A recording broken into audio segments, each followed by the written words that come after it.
Walking up this one hill was my nemesis. I had difficulty breathing. I had pain in my leg. I lost my sense of taste and my sense of smell. Brain fog, fatigue, headaches. Because long COVID can have up to 50 symptoms associated with it, there is a lot of confusion about what is long COVID. Not every veteran will see all of the providers, but many of the providers collaborate together in order to create a personalized health plan with the veteran and for the veteran. I am extremely thankful to the VA to help create a roadmap for me. If I use the starting point of once I release from the hospital, I feel tremendously better. I have about a 70% improvement. I'm still feeling some symptoms, but I'm a lot better than when I was initially diagnosed. And that's the good news. It does get better.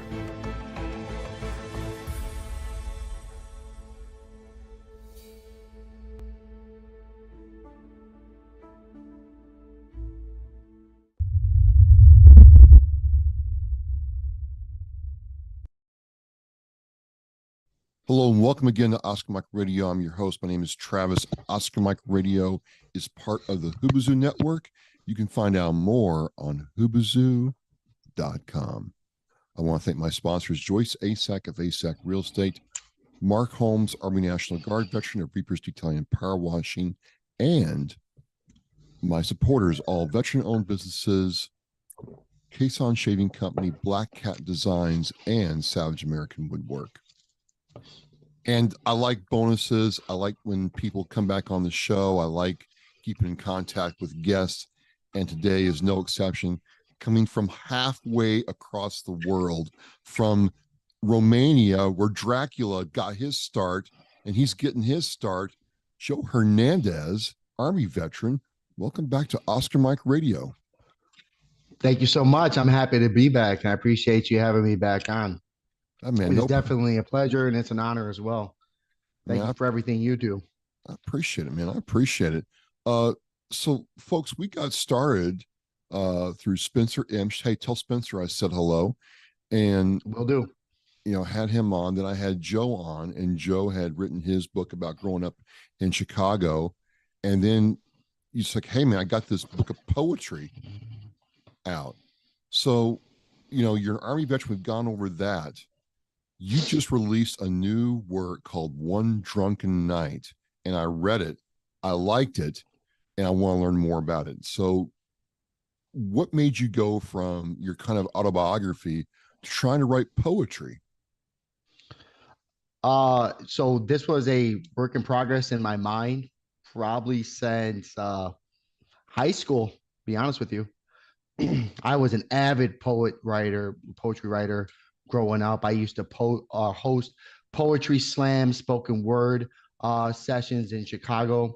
When I was a teenager, I used to read poetry on stage at poetry slams and open mic sessions and all across the south side of Chicago and some places on the north side. Shout out to the Heartland on the north side of Chicago. Yeah, so I used to host and I used to write poetry every day, as well as music and things like that. I used to work at a radio station called Radio Arte in Pilsen, Chicago, Illinois. And so I used to do all kinds of spoken word. So it was always part of my bucket list to write a book of poetry. I just absolutely always loved it, loved listening to it, and loved writing. Most people would think that you had just gotten started with your first book, but you've been doing this a long time. What is it about poetry that draws you to that medium? Yeah, it's I'm always rhyming in my head. I've never stopped rhyming. Like I'm constantly rapping.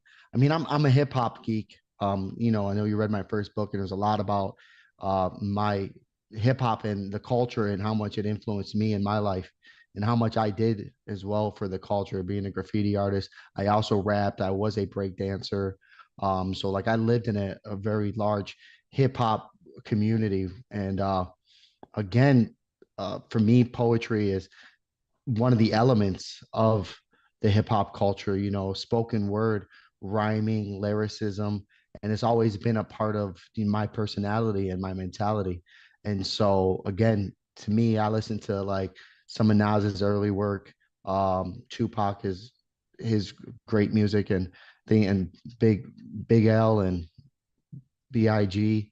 Like, it's, to me, if you slow down their rap, take the beat away, their spoken word is poetry.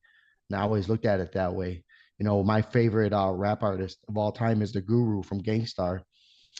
And again, and one of the reasons why is because his words are very poetic, similar to Tupac, but I just like his message more. And so I just kind of always had that. It's part of my personality. And again, I've been jotting down lyrics and music and stuff like that, and poetry, gosh, since I can remember, probably 12 or 13 is when I started. So when it comes to hip hop and the aspect of poetry, it's not like, you know, when we write an email or write a story, it's taking words and making it flow in meter and everything. And you know, I'm a metal guy, you know that, right? But I do respect the fact that these people and yourself can take these words and craft a story out of it. And I think that's what you've done with One Drunken Night, because, you know, Joe hits me up and says, "Hey man, my book of poetry's done. Why don't you check it out?" I'm like, "Okay, man, I'll check it out."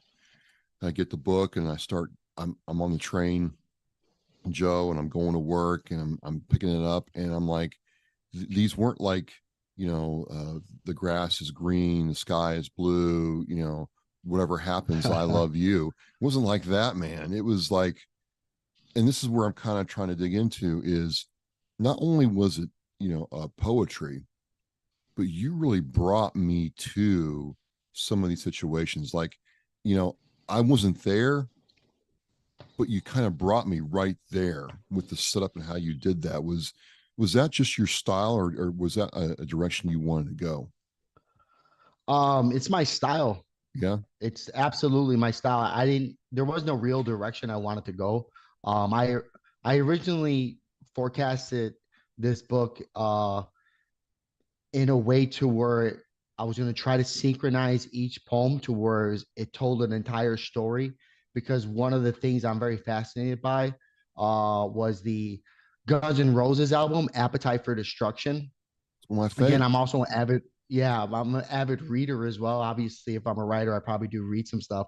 But some of my favorite books that I've read, actually, if I want to just squeeze over here, I'll show them to you. I got them right here. Two of my favorite books I could read a million times is Duff McKagan's autobiography. It's So Easy and Other Lies. I absolutely recommend this book to everybody. And Slash, this book, his autobiography is insane. So I learned a lot from reading these two autobiographies, as well as Sammy Hagar's and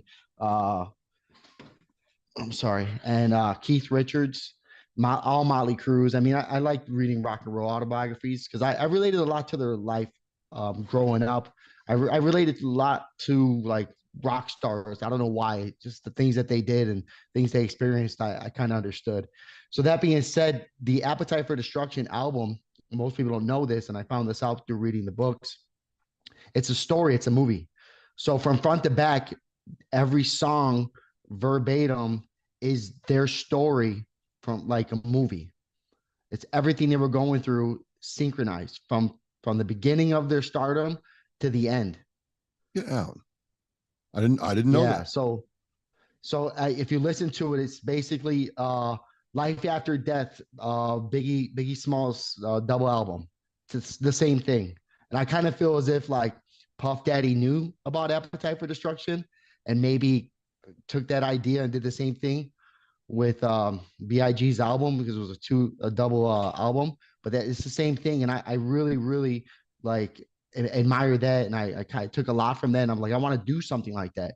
So that was basically me foreshadowing like how I was going to do this poetic comedy book. But as I was going through and I was just coming up with all these ideas, there was really no way of doing it the way I wanted to do it. So I basically just dropped them in there, and my idea was I wanted to be funny, disgusting, sad, liberating, funny, disgusting, sad, liberating.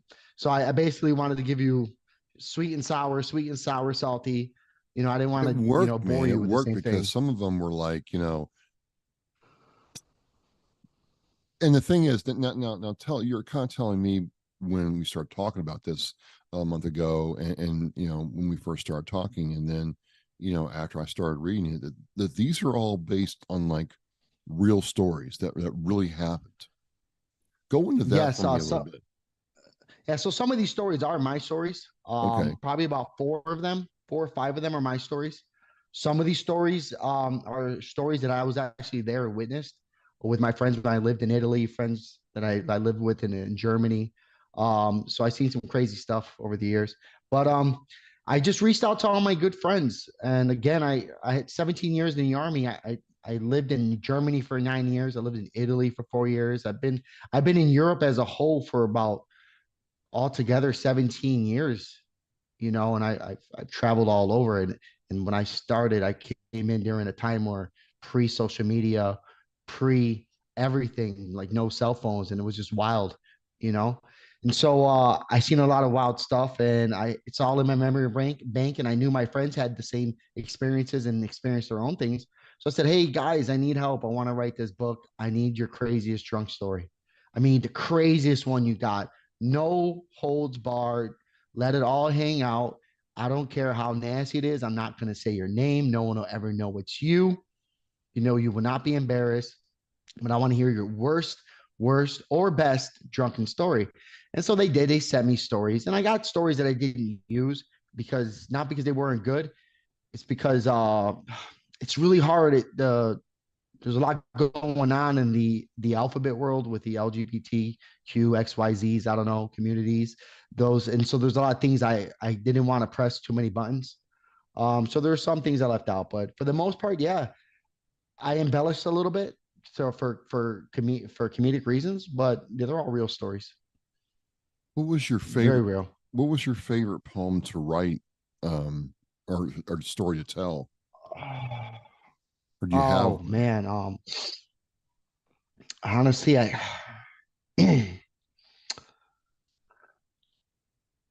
I have two. I have four, and Okay. they're my stories. Um, Two of them are slapped off the bar stool. The part one and part two bar stools poems. And the reason why those two are my favorite, that's 100% true. Get out. So the part one of the barstool combo is my mother, and the part two of the barstool combo is my stepfather. And so this was a scenario that happened more often than not anytime they were at a bar together. At some point, my mother would get smacked off her bar stool.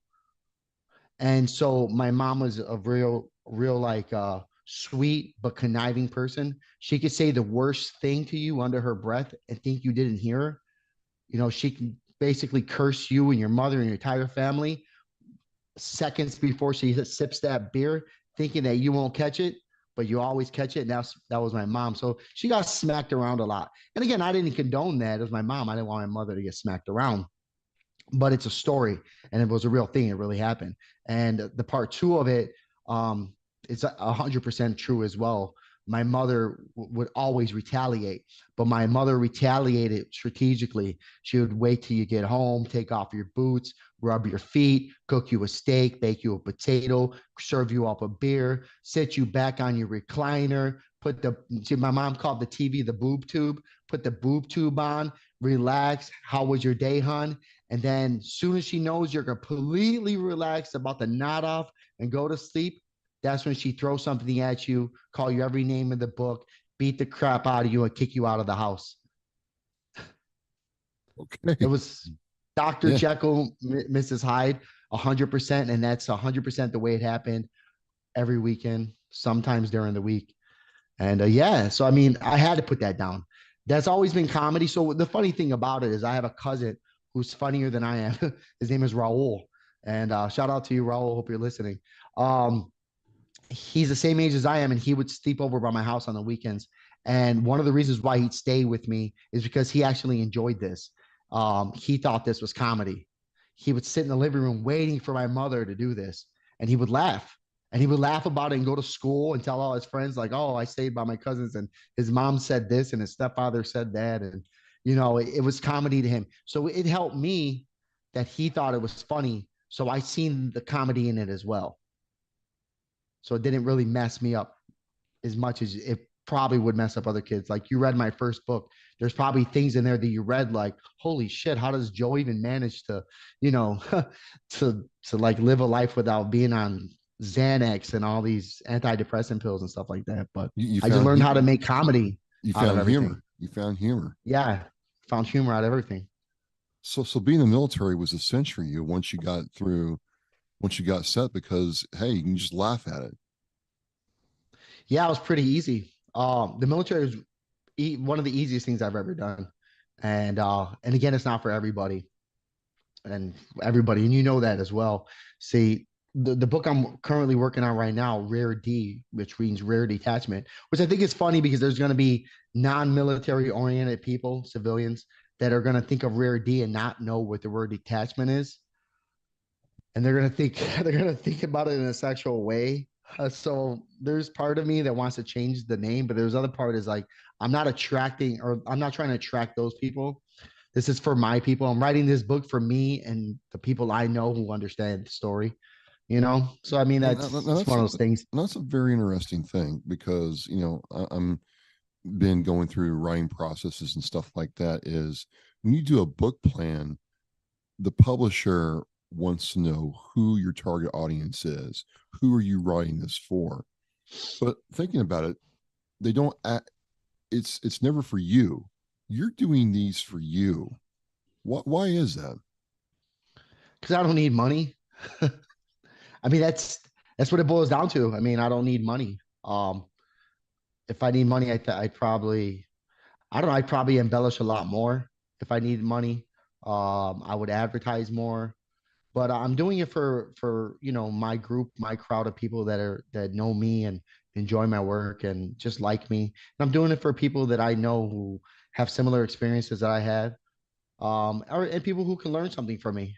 Those are small groups, and it doesn't bother me that I don't sell a 500, 1,000 books or anything. It doesn't bother me at all. It's out there. One of the most important things to me is, I know the last time we spoke a lot about my father. See, my father's been dead for 20 years now, and I think back of the time I out of the 20 years I stayed because he died when I was about 20. The 20 years I've known him, I really only got to spend about 7 or 8 good years out of that 20 with him, and five 5 to 6 good years of actually learning from him and getting to know him, you know.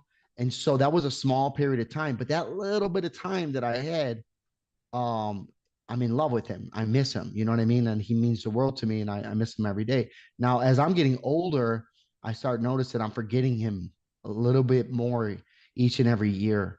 And it's sad because, as my life keeps progressing and I'm doing all these things, I'm not thinking about him as much anymore, and I forget things, you know. But then, so I think about that. I'm like, man, I wish my father would have wrote a book or been an artist and made music or something like that. So I could just open up that book and read it, and then I'll be brought right back to 1987 or 1995 and feel, that moment with my dad again because I'm reading it. So I thought about those things, and like, if I know how I feel about my dad right now, I know that when I'm gone and my son, he's older and my daughter are older, they're gonna feel even, you know, even greater respect and recognition for me than I do for my dad. And I'm leaving them behind books of my personality for them to sit back and read. I mean, they're not amazing books, but it's my personality and it's who they know. I write the way that I speak, and they'll know that when they're reading my stuff. And that's important to me. I'm not leaving it for them to be rich or for me to be rich. I'm leaving a piece of me for them when I'm long gone. I did want to ask you, I'll do it now. Growing up in the environment you did and what you went through, how is that, affecting your approach to fatherhood with your children? Because you talked to me very warmly about the fact that you enjoy every aspect of being a dad. And happy Father's Day, by the way. Oh, well, thank you. I appreciate it. I don't even know when Father's Day is. When was Father's Day? It's Sunday. It's 2 days. It's this Sunday? Yeah, June 19th, I think. You just gave me a reason to drink, Travis. Oh, well, I'm glad I'm good for something. Thank you very much. I gotta let the old lady know. Hey, we're partying on Yeah. Sunday. It's Yeah. my day. 18th is Father's Day here in the United States. Well, I live in Romania, and I'm actually Greek or Romanian Orthodox. So I actually do not really pay attention to American holidays anymore because they got their own Father's Oh, Day, their own Mother's Day. okay. Well, regardless, you got a reason to drink. You got a reason to I celebrate. do. I do. It's like my 4th of July. It's great. Yeah. Still, So the question is, yeah, I try my best to still be who I am, with my kids. Like I don't change. I haven't changed my entire life. Um, but I don't try to give them everything I didn't have either. So I understand that's what everyone says. Like, oh, I just want my kids to have everything I didn't have. Because I understand that I am who I am right now because of all the things I didn't have. And so I like who I am. I accomplished a lot. And so I don't want my kids to go through life thinking that everything's going to come to them on a silver platter. So again, I give them what they need. The most important thing is that I think means the most to me and in the future will mean the most to them is that I'm present. So one of the things here in Romania is that fathers are not present, and it's not because they don't want to be present. It's because there's no money in this country. So the fathers have to get jobs in Germany, Italy, Holland, France, the UK, Ukraine, and so they'll leave to make money, and they'll be gone for 6 months to a year at a time, and they come home for a couple of weeks, and they play husband and they play dad for a couple of weeks, and then they go back to work. And so that, I mean, I live in a country that on a regular day, I'll see 10 women to every one man easily. I mean, there's so many women and children here. And so that's something that, I noticed with my kids and their friends at school. Because my son, I know we talked about it, but he's autistic. So one of the things I do and what I enjoy doing, and one of the reasons why I love being retired right now, is that I sit in my son's classroom with him for a couple hours every morning. Instead of hiring someone to be an autistic aide for him in school, who better than to do that than his own father, who understands his needs and knows what I want, and I know what I want him to know and want him to learn. And so I sit with him and I go through his work problems with him, his math and his reading. And so doing so, I actually become friends with his little friends, the boys and the girls in the classroom, because of course they're excited because I'm American. And a lot of the younger generation, they speak English, so it's not too hard for me. But I also know their fathers are all gone, and I could definitely see the difference. When I lived in Italy back from '04 to '07, I used to coach a soccer team, 6 to 7 year old kids. This soccer team was comprised of all my battle buddies from 173rd who had just deployed to Afghanistan. So all these kids' dads were gone. And those same kids, I was coaching them and I was with them every day. And so I have that same feeling. I knew what those kids were going through, those kids I was coaching. And I feel that same like separation, that same grief, that same depression with these kids whose their fathers are gone, not because they're fighting a war, but because they want to support their families. And then why do we go to war? For the most part, to make money to support our families. So I definitely connect to it. I understand it. And again, I am also a veteran from Afghanistan. And so I do understand what these kids are going through. And it's just one of those things that like I am so honored and so blessed that I don't have to put my children through that. You know, my son was 6 months old when I left to Afghanistan the first time. And I told myself I can't keep this up anymore. Like, I'm not young anymore. I mean, I was young, but I wasn't young in my head anymore. Like I had responsibilities that were more important to me than drinking and partying and taking chances with my life, you know. well, it came out in our last conversation, and as you talked, what a cool way to leave your legacy behind in a real way. I mean, a lot of times you read an autobiography and certain things are glossed over or you don't get the full story. But it's so, and one of the reasons why I like, uh, your Chicago book and, One Drunken Night is this is real. This came off as real. Both books connected with me, and I'll have the links to both books in the Oscar Mike Rio show post, ladies and gentlemen. But you have a real way of being authentic. Like I'm sitting there in the bar, and I don't go to bars; it's not my thing. But I'm thinking to myself, I'm sitting in the bar drinking my seltzer water because I'm the designated driver, and I'm just bored, and all of a sudden I hear this commotion and someone's on the floor, and I'm like, I could see the bar, I could see the lighting, it's kind of dim, the music playing, everything, man. I mean, it brought me to that moment, and it's really cool you did that because on the train it's one of the worst places that I hate being, and you took me from a place I didn't want to be and transported me to another place. So, um, rear detachment. Let's go back to that. Now, is that like part two of your autobiography, or is that a bunch of military stories? It's part two, and it picks up right where the first one leaves off. But I become a better writer since.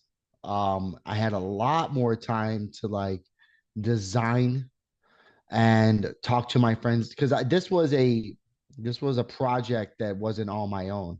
Again, because I have the guys, my crew that I basically spend most of my writing time with in Rare Detachment is all over the world right now. One of them is in Japan. They're all over the place. And so it's hard to talk to them. And they tell me what I can and cannot say. I send pieces of it to them through WhatsApp and Messenger saying, hey, read this. And they'll tell me, hey, I didn't do that. This guy did that. Like, oh, you mixed that up, And then so I'll go back and change it. So this is a process to where I'm not writing it alone. So again, it takes a little longer. So if I was writing it alone, I would just hammer right through it and be done with it in 6 months.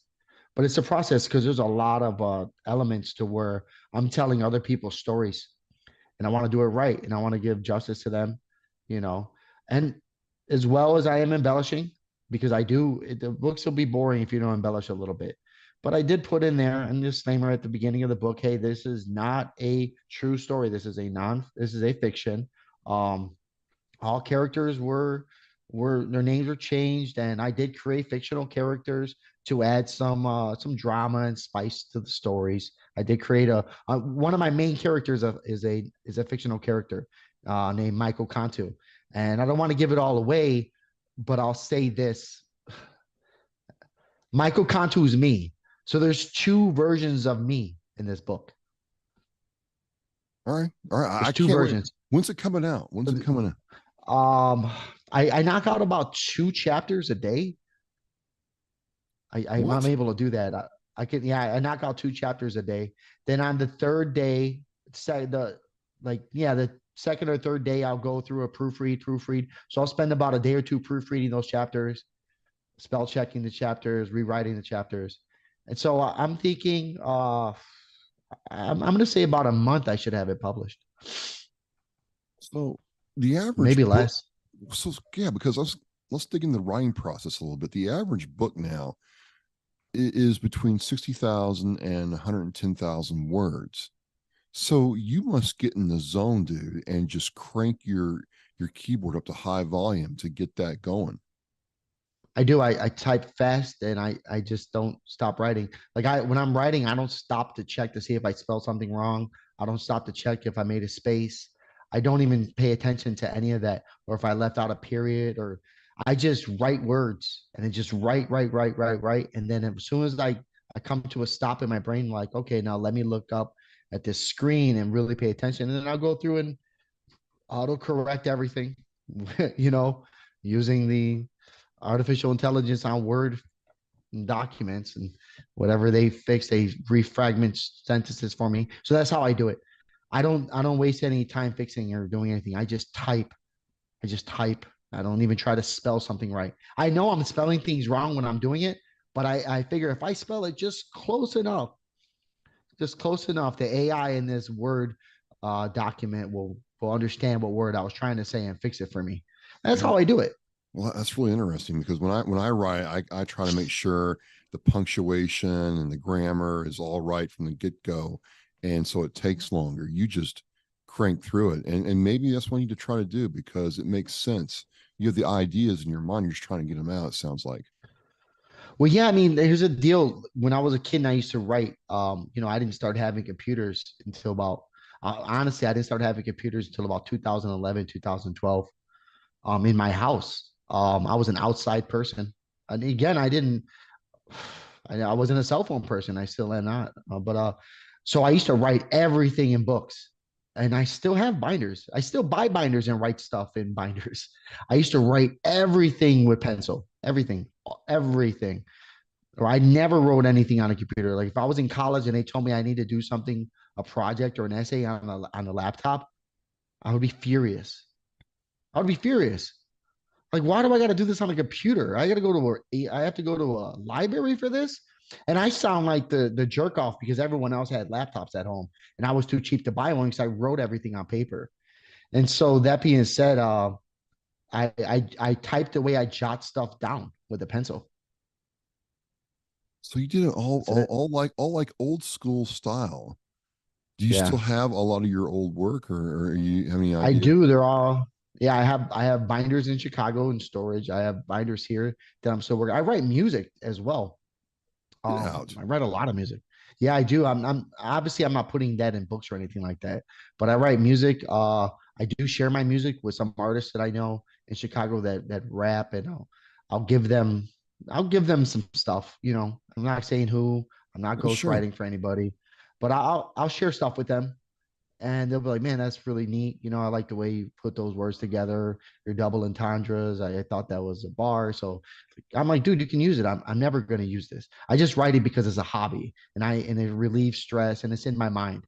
Sometimes I'll put a rhyme together in my head while I'm driving somewhere, and I'm like, I got to write that down. I might be able to use that one day, or I might have a friend who might need something, and I can give it to them." So you've done all this, you've gotten this going, you have the time to do it. And I really like your approach. You just sit down and let your mind go until the off switch hits, and then you kind of get it dialed in. And maybe that's where the authenticity comes from because it really comes through. In other words, what I'm trying to say is, and I think you'll get this, ladies and gentlemen, you're not reading a product. You're not reading a brief or a product description or business requirements document. You're reading something that's real. And a lot of people go to school to learn how to do that, and you seem to do it naturally. Yeah, I guess so. I guess I do. Again, I don't think I'm that great at it. Like I said, I got to help. My computer's got that what's that autocorrect, Autocorrect. and I love it. yeah. So I mean, I could take advantage of that all the way. And Grammarly, obviously, I have to use Grammarly Yeah. because like I said, I write the way that I talk, 100%. Which is awesome.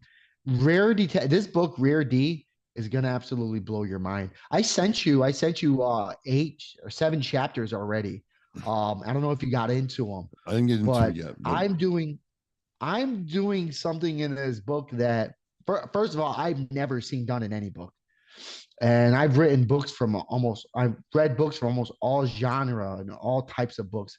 I'm doing something I've never seen before. And that has a lot to do with why I'm actually getting a good idea of what's different. It's because I've read a lot of books, stuff that's neat that I liked, I took and I used for myself. And then I see stuff in books that I'm like, they should have did it this way, or I would have added this. And so that's what I'm doing. I'm gonna tell you a small story from Rare D. okay. It's I got a chapter called Amsterdam Ski. So it's about Amsterdam. And again, I lived 3 hours or 3 or 4 hours away from Amsterdam for 4 years. So I mean, it was one of my real quick stops for stress relief when I was younger. And me and my friends called it Amsterdam Ski. We didn't call it Amsterdam. So, anyways, I have this story where, again, it's true, and it's me, so it's not my alter ego. I took way too many mushrooms, way too many Jamaican mushrooms. And I was at a bar. See, I took a handful and about an hour, 2 hours in, I did not get to where I wanted to be. See, I knew where I wanted to go. I've been thinking about it all day. I was like, man, I just can't wait to get these in my system. I'm going to sit down and I'm just going to drift away into La La Land. And I needed that. I needed it. And then so I took these mushrooms, and again, I was surrounded by people. I was in a cool, relaxing place. I just didn't get to where I wanted to go. And so I decided to take another super dose of them about 2 hours after I took the first super dose. Now, you got to be real careful with psychedelics because they might not even hit you for that day. They can visit you tomorrow. They can visit you 10 years from now. So you got to be real careful. And I didn't know this when I was younger. Believe me, I didn't know this. You remember that movie, Wolf of Wall Street? Yeah. When these two guys, the guy Leonardo DiCaprio and Jonah Hill, they took those what were those pills they used to take back in the day? Oh man, they took those pills. Right. Oh man, ludes, the ludes. Yeah, Quaaludes. Yeah. Quaaludes. So they were old, they were expired Quaaludes, and it just they didn't get what they wanted. They were like, this ain't working. So an hour later, they're like, you know what? Let's take more. And then they had that fantastic scene of them basically losing all functions of their mind, body, and soul on screen. And that's basically what happened to me in Amsterdam at a real cool bar called The Other Place. I had visuals, simple visuals. It was pretty cool, but I didn't get to where I wanted to go. I went into the bathroom. As soon as I turned that bathroom light on, I stepped into a new portal. It was literally like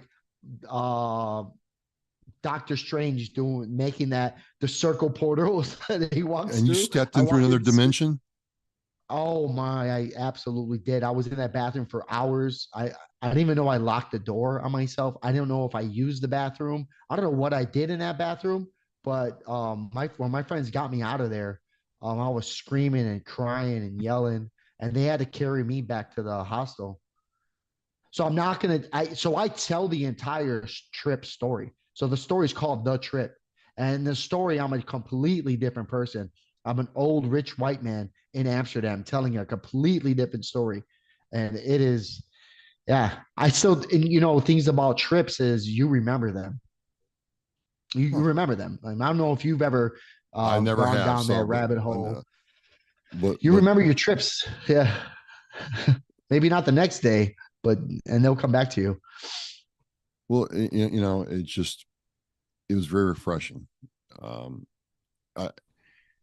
don't read poetry that often, and so I'm sitting there. I got my phone. I got Kindle on my phone, and I'm like, I'm gonna check this out.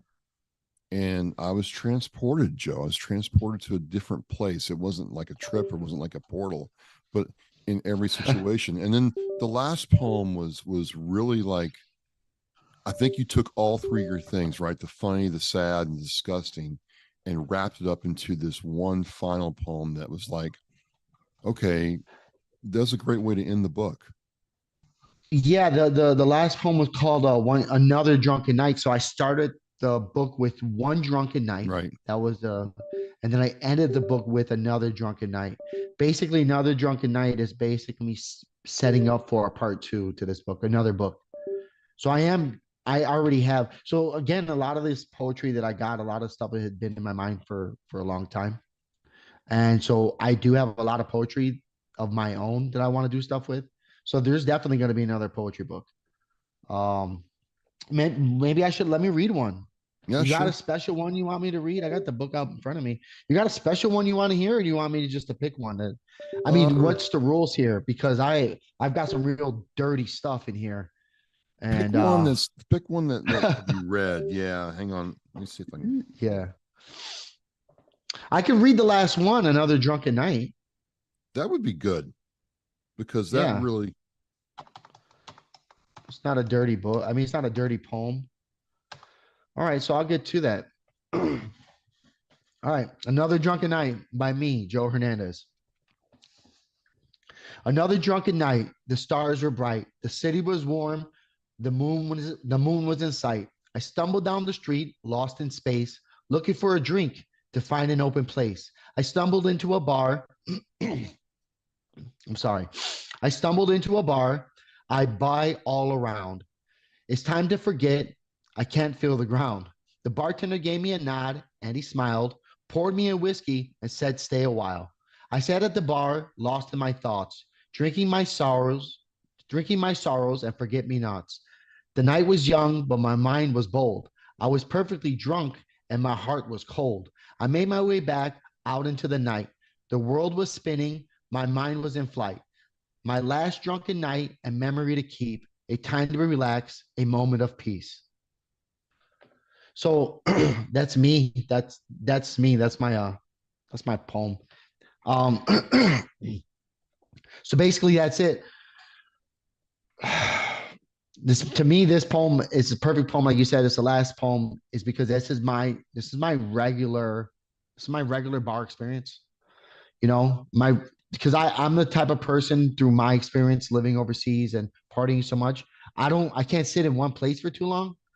I bar hop. I'll bar hop by myself. I bar hop. I get this. I get this from friends who do it. I just started doing that real young. If you'll notice uh in any of my future books, especially Rare D, if I'm telling a story about a story for one night in a bar, that's gonna be a story about multiple bars in one night. Or I'm gonna say we left that bar and went to another bar and we went to another bar. I bar hop, and that's my personality. So I mean, this was a story of me walking drunk because I just left a bar. So I'm walking drunk, looking for another place that's open. I go in there, I buy everyone around because I want to make friends real quick because I'm bar hopping. I haven't been in that bar for hours, introducing myself, chatting up. So that my idea of let me make a quick friend because I'm going to be in here maybe for an hour, maybe 2 hours having drinks. Let me buy everyone around, and then they might all trickle in and buy me a couple rounds, and then I'll be good to go and I'll make friends. So that's all strategy for me drinking at bars. So this is really my story. Then I'll get drunk enough to, say either go home or say, oh, this place sucks. I'm gonna go find another place. So those are my two things. It's either I'm too drunk to drink and I get mad at the place for not being fun. Because if the place is fun, I don't pay attention to being drunk. If the place is fun, I get up and dance. And before you know it, it's 6 o'clock in the morning and I'm having a great time. But if the place is boring, I notice I'm drunk. So I go to a new place that's not as boring, so I don't notice that I'm drunk.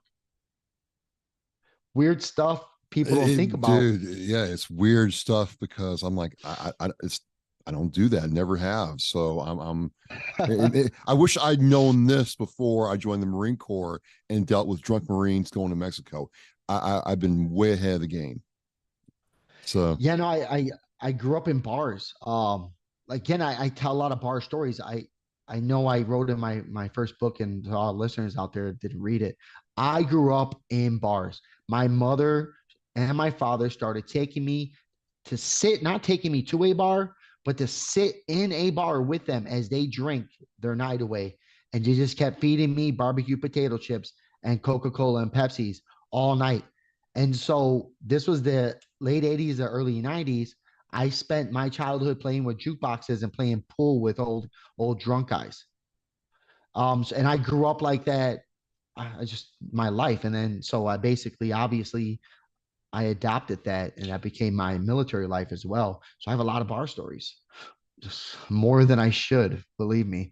And I pay attention to a lot of things, and like in this poem, just drinking my sorrows and my forget me nots and things like that. I could be in the greatest mood ever. And then all of a sudden take a sip of whiskey and then be brought back to something that makes me sad. And I'll go there for a few minutes and then I'll just get strong again and snap out of it and try to enjoy myself, and I know everybody does that. And so I just wanted everyone to relate to that, and you mentioned the Marine Corps. I did something for you today. I got a Marine Corps t-shirt. I don't know if you see that's the Marine Corps pattern on there.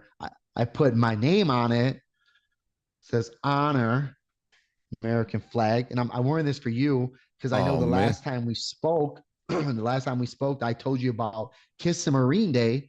And I know we said we were going to talk about that. I did not forget it. You didn't. So that, yeah, you forgot about that, huh? Kiss a Marine. It's my holiday. It's on May 17th. And it could have been a Hug a Marine, but at that moment, I not only hugged those Marines, I give them kisses. I was kissing their head, and I would grab their sweaty, nasty helmet head, and I kissed their foreheads and nasty. We just got back inside the wire, 127-degree day in the middle of May in Helmand Province, Afghanistan. You just imagine the scent that's underneath that Kevlar. And I was rubbing my lips all over it, But so the story goes, this specific day, we had to go outside the wire, regular Monday, Tuesday, Wednesday, Thursday day. We had to go outside the wire, and every now and then we got VIPs that go outside the wire. That could be civilian reporters. That could be upper ranking, military personnel, maybe Marine, maybe Air Force, you name it, Navy. And for the most part, those guys, they don't carry large, like M4s or anything like that. They carry sidearms, and they hardly even wear any protection. They just expect you to protect them. So those are like VIPs, right? And that day specifically, we have VIPs going over. I think we had, like I said, some civilian reporters. I think we had some reserve or National Guard agriculture soldiers, the ones that go out and help Afghan, population learn how to farm and stuff like that. I think that's what they did. And so when they went out, their role is to really get close and personal with the farmers. So they don't carry large weapons, and they're not, geared up to the T. And so we protect them. So I think that's why this went down. So at that day I took lead, my friend Tool. O'Toole, if you're listening, this one's for you, bro. So me and O'Toole, we took lead. Basically, we're just doing road control. We'll go out before Bravo team, and we'll just secure the road, report back to the tower saying, hey, road's clear. We got everyone's, where they need to be, blah, blah, blah. All the military jargon to say, hey, these guys are good to Charlie Mike. We'll stay here, and we'll provide security for these guys to move across the road. And so we're doing that. What's funny is there's certain things that we look for every single day that was specific to the area and the region we were in at the time. We had a real big problem with, I'm not going to say terrorists, but people who had intentions on harming us to use mopeds as, VBIDs, vehicle borne IEDs. They were using mopeds. They weren't using cars. And we had a lot of scenarios with suicide vest bombers and stuff like that, or grenades. Grenades was a big one too. So those are the things I was looking for. Those are the things my battle buddy O'Toole was looking for. And so just so happens we've got a young man on a moped or a Vespa, may I say, with a large, basically like a wire canister where you put it on a stick, and you know what I'm saying? Yeah. But I didn't see any wire on it. It was just a canister. So I'm looking at him pretty heavy, and I'm talking back to the tower saying, hey, hold tight. I got something. I might have PID on blah, blah, blah. And then Tools Tech checking him out. So he stops and he starts talking to us, but he's a bit away. So we're trying to talk to him loudly. And as we're paying attention to him, an older gentleman with dyed red hair, dyed red beard, just walks slowly and gently right up to me, right across me, in front of me. And because I'm so locked in on this young man on this Vespa, I basically waved that old man away. And he walked right between myself and O'Toole, basically going in the direction of the door from of the base. And within seconds of this happening, he starts screaming, praise to Allah. He does his prayers. And then all of our attention turned to him, but we also knew we needed to watch the guy in the Vespa. So I'm telling Tool, watch him. Don't let him move. I put my weapon on him. Luckily, as this was all going down, Tower sent out 2 Marines with Thors on their backs, the ECMs. They're you know what they are. You're a Marine. So As this was going down, for whatever reason, they never came out with us before. This was the first time this ever happened. I used to wear a jammer of my own called a pipper, and I didn't have it on me that day. It was just every scenario that could have gone wrong went wrong, and the Marines saved my ass for not being proactive and being smart, and my buddies. And they just came out, and their ECM jammed his shit, and I would be a goner if they didn't come out. And so within a matter of minutes, the Afghan National Police rolled up with their Dishka on their back, Dishka, that huge 50 cal looking, Yeah. that's Yeah. what they got. And they jumped out and beat this guy. They beat the shit out of this guy with sticks, and they took everything off of him. I seen he had his vest. I seen his wiring. I seen what he had. He had C4. They took the Vespa guy. They took him in. You know, it was a lot. It was a lot. And I was like, holy shit, we almost died. You know, but you got to keep rolling because the mission's still going. Right. The mission right. is not over, you know. So I had to keep rocking and rolling, and I keep my mind focused. Again, we went, we secured everything we needed to secure. We took care of business, got everyone back safely. Mission success. We got back to the base. Hey, I was like, this is May 17th, Kiss a Marine Day, because man, if they didn't come out that day with us to support us, whew, yep, I wouldn't be sitting here talking to you, that's for sure. So nothing but love and respect to the Marine Corps. I love you. I'm wearing this for you. We're brothers. We'll always be brothers for life. Well, I'm going to write that down and make sure I don't put in my Outlook that May 17th is Hug Kiss Marine Day. We'll do that in your honor. But I really enjoyed One Drunken Night, man. I really enjoyed, getting to know you and, what you're creating. I love the whole story. I can't wait to read Rear D. I'm going to, for Father's Day, I'm going to have a couple of hours. I'm planning on digging in those chapters, man. So, hey, look, ladies and gentlemen, you have a choice about what you want to do with your time and how you want to, consume entertainment or stories or music. Get on Amazon, download these books. I'll have both of them in the Oscar Mike Radio show post. You won't be sorry. And we can't wait for Rear D, man. I can't wait either. I can't wait. The biggest thing, just real quick about Rare D, this book is not about war. War is a part of the book, obviously, because we're at war.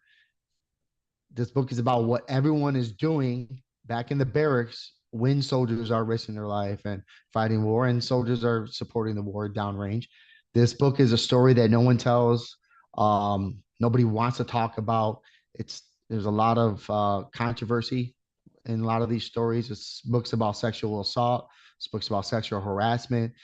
This books about homosexuality. It's books about drug use in the military. This book's about brotherhood and deep friendships. There's books about love, and the books about politics, about the barracks life, and how soldiers are taken advantage of, either by the military and even the people around them, including their family. And so this book is a very deep book. It means a lot to me.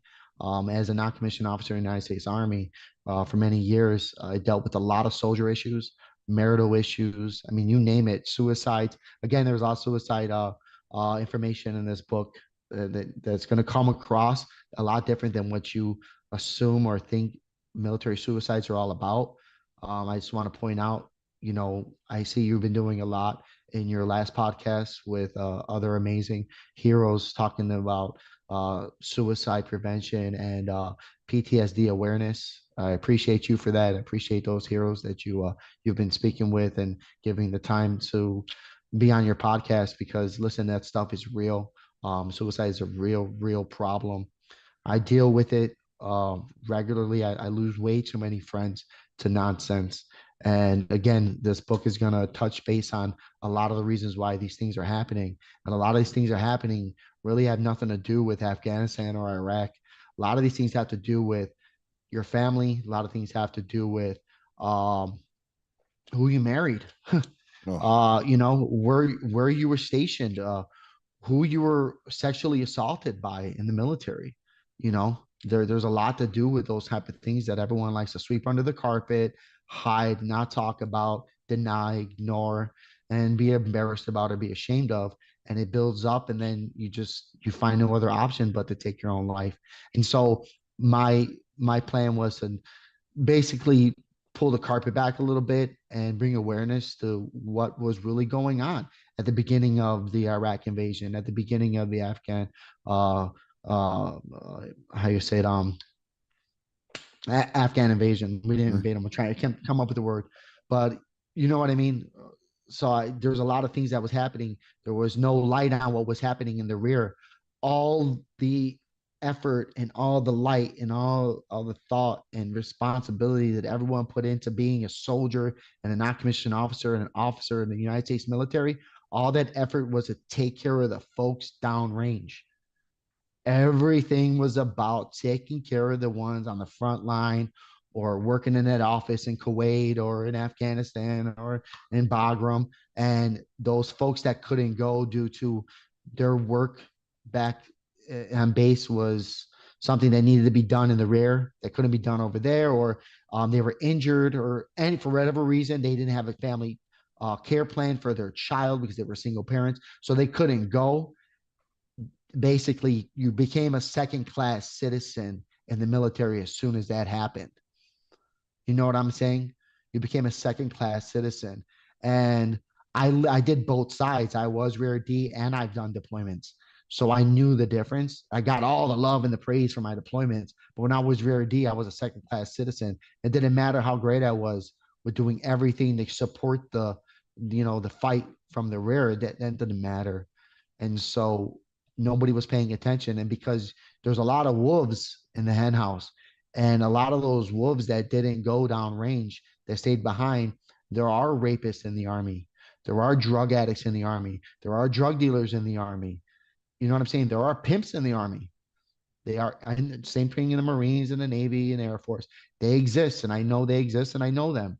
And those guys, they take advantage of that situation. They took advantage of that situation. I've seen many cases where a lot of soldiers were hurt. So again, Rare Detachment is about love. It's about togetherness, but it's also shining a light on the things people don't want to talk about, pulling the carpet back. So I can't wait to get it finished. And when I do, I hope you have it back on. I hope I'm you read back it. on. Dig into it. I hope we dig into it hard.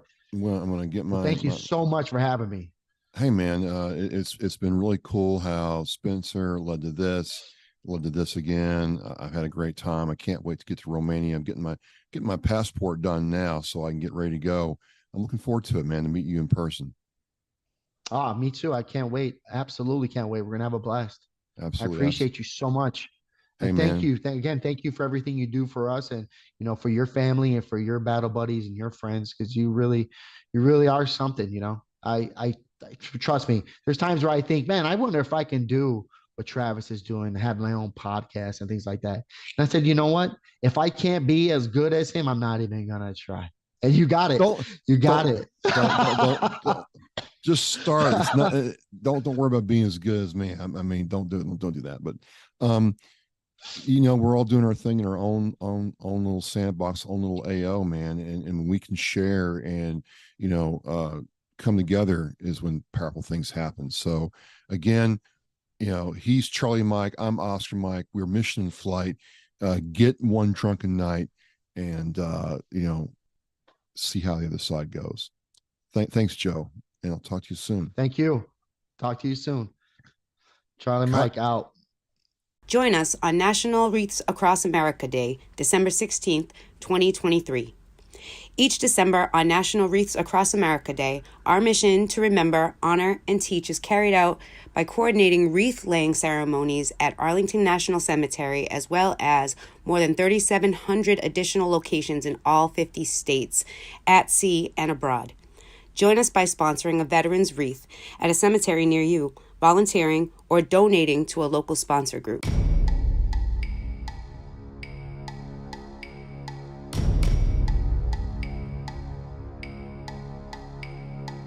Thank you for listening and watching Oscar Mike Radio, where our active duty service members and veterans are in action and the mission is in flight. If you are a veteran or know a veteran who needs help, please dial 998 and press 1 for the Veterans Crisis Line.